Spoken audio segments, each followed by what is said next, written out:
Mike Bond here with UFC welterweight Geoff Neal, who is now a top 10 UFC welterweight. Do you Yeah, see, Geoff, the rankings updated today? You're now top 10. You don't even have to fight this year. That's a pretty sweet gig. I know, right? No, I do have to fight this year. My dad actually sent me that like this morning. And I was like, okay, that's cool. Now Michael Chiesa has no reason not to fight me. Yeah, there you go. So, I mean, I think after the Perry win in December, you were like 15, right? So you've moved up like 5 spots without even having a fight yet? No, I was 14 when I fought Perry, Okay. and then it moved me up to I think I moved up to 10 for a brief amount of time, then it back to 11, and I've been at 11 for a while. Then now I'm back at 10.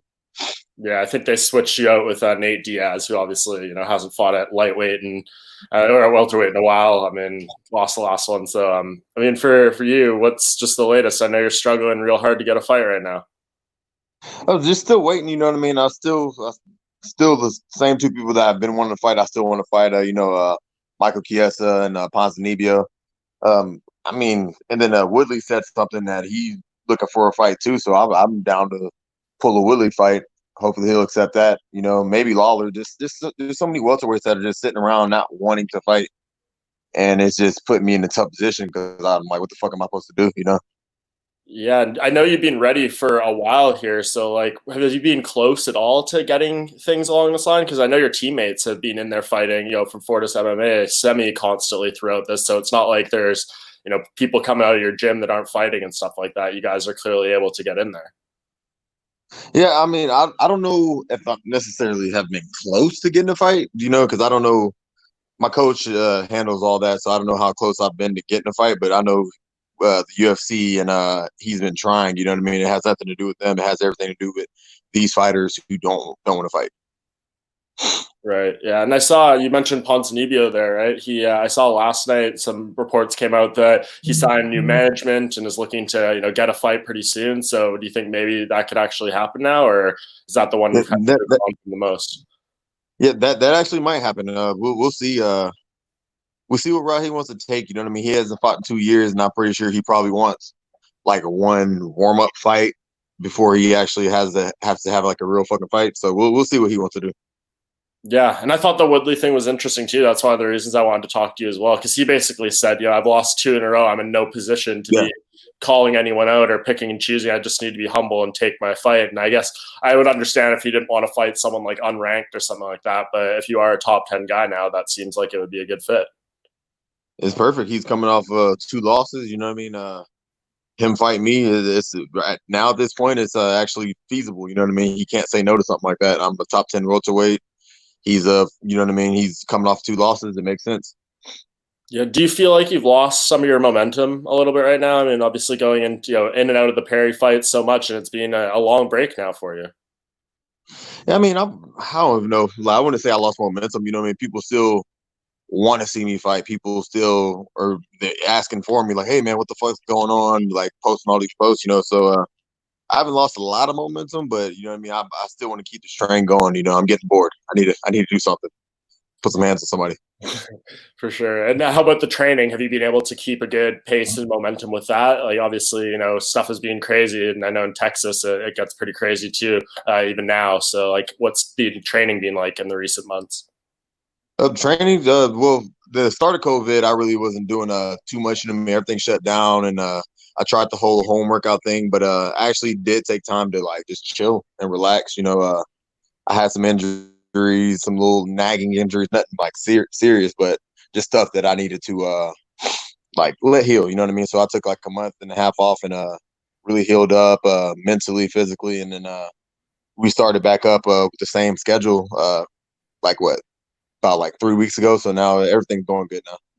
Yeah, is that maybe an advantage of this whole thing for someone like yourself? As you said, you had the little nagging injuries, and I know you're trying to make it to the top here. So like you're always going, you're training hard, and then this kind of forces you to take the foot off the gas pedal a little bit. Whereas otherwise, maybe you're back in the gym the Monday after your fight doing these kind of things. This maybe forces you to slow it down a little bit because it was out of your hands. Yeah, 100%. I'm normal me, like, you know what I mean? You couldn't get me to stop training and working for nothing. You know what I mean? That's my life and that's all I want to do. You know what I mean? It was tough like the first few weeks of just like not training and not doing anything, but I learned to accept it and just like, hey man, you doing this is good for you. You know what I mean? don't try to fight, like resist the tide. You know what I mean? This could be good for you, and I really think it was good for me. I feel 100% better now. You know what I mean? Now I'm back in the gym. I feel stronger now, so I think it was good for me. That's awesome. And I think I read you say in another interview you went back to working as a server and a waiter during this time. Is that true? Yeah, that's true. I'm at they keep on saying Texas Steakhouse. It's Texas Roadhouse. I want them to get that right. But sponsor me, Texas Roadhouse. But yeah, that's what I've been doing. You know, I just got trying to keep myself busy. The money's not coming in. You know what I mean, from fighting like consistently. So I just need to make sure I have another form of income just rolling in just in the meantime. Yeah, and this is one of the reasons. I mean, obviously, you could have never predicted a pandemic, but I remember we talked about this like over the past year or so, asking why you would still work the second job, and you're like, to make sure, you know, in case some things come up, that I'm in a secure place. And then, obviously, right when you kind of start stepping away is when all this stuff comes up, and you have to go back, right? Here comes COVID. Yeah. Right, this is crazy, man. Yeah, is it how often are you working there? So how often? Wednesdays, Fridays, Saturdays, and Sundays.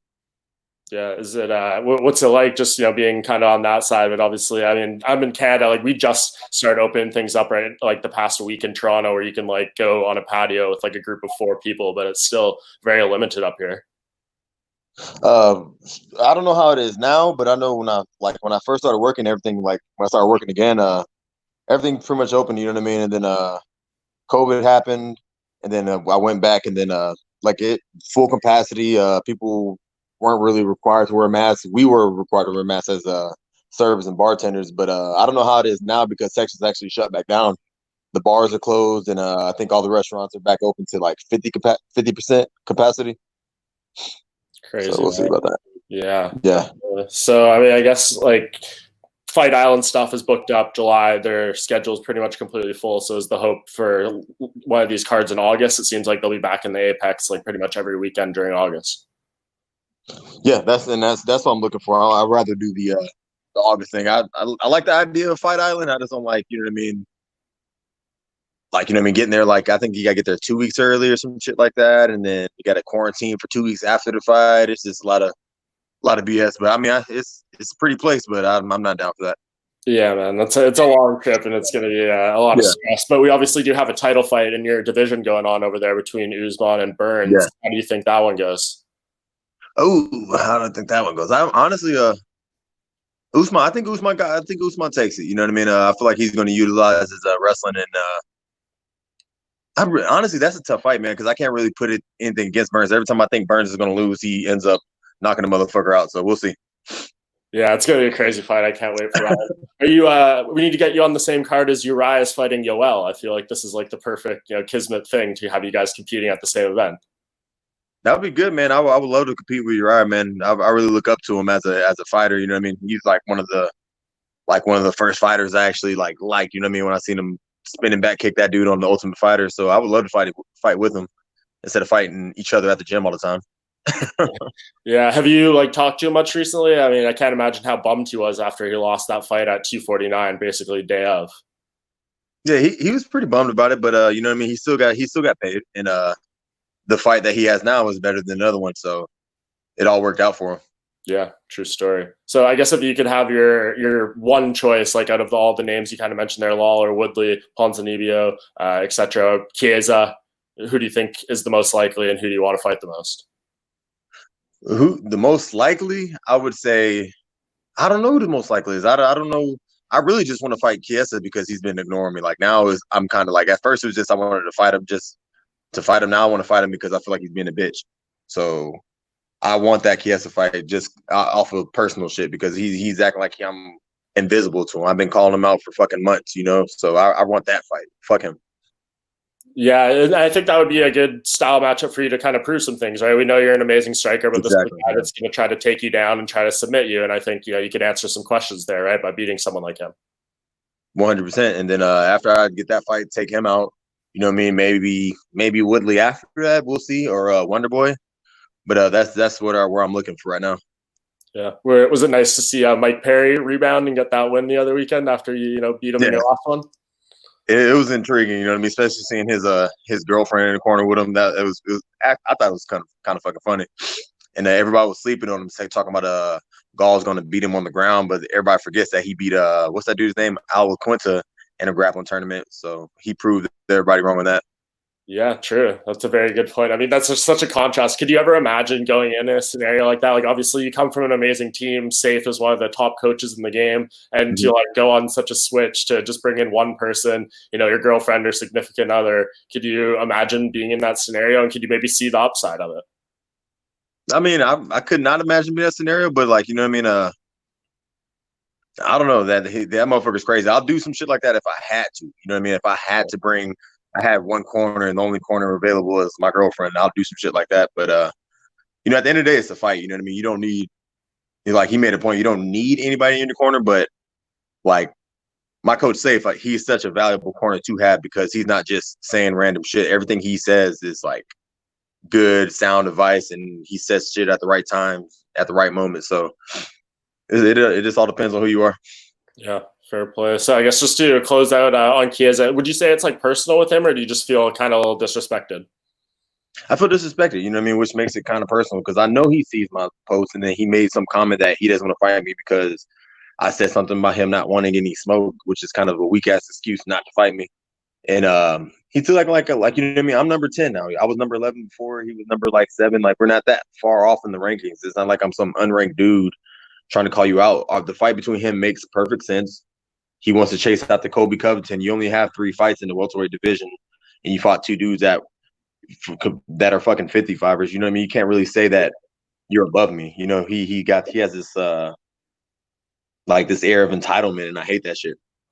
And do you think, especially so right now, like where the options are limited, some people can't travel, some people can't go to the countries, like a lot of these fighters are just willing to, they're happy for the chance to compete, and you have to throw those things that you would typically be, much more putting in the, front of the line, like rankings and timing and stuff like that. Like you want to compete and make money, especially someone like you, right, who hasn't been able to fight in a while.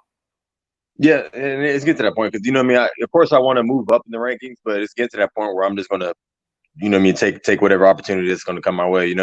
I want Chiesa, Ponzinibbio, you know what I mean? I wanted Wonder Boy, but I doubt he'll take that fight. Lawler, Woodley, but if those don't fall through, man, I'm gonna have to fight backwards. Yeah. Well, hopefully that doesn't have to happen because I think you very much earned that opportunity with the work you put in so far, man. So hopefully, Michael Chiesa will see this and maybe he'll change his mind or have a response or something. But you think he'll no sell you again? He wouldn't dare. All right. Well, we'll see. Okay, man. Well, I really appreciate the time, Geoff, and congrats on that top 10 ranking back. And we will talk soon. Hopefully, we can see you in there ASAP. Yes, sir. I appreciate the time, man. All right. Thank you. Have a good day.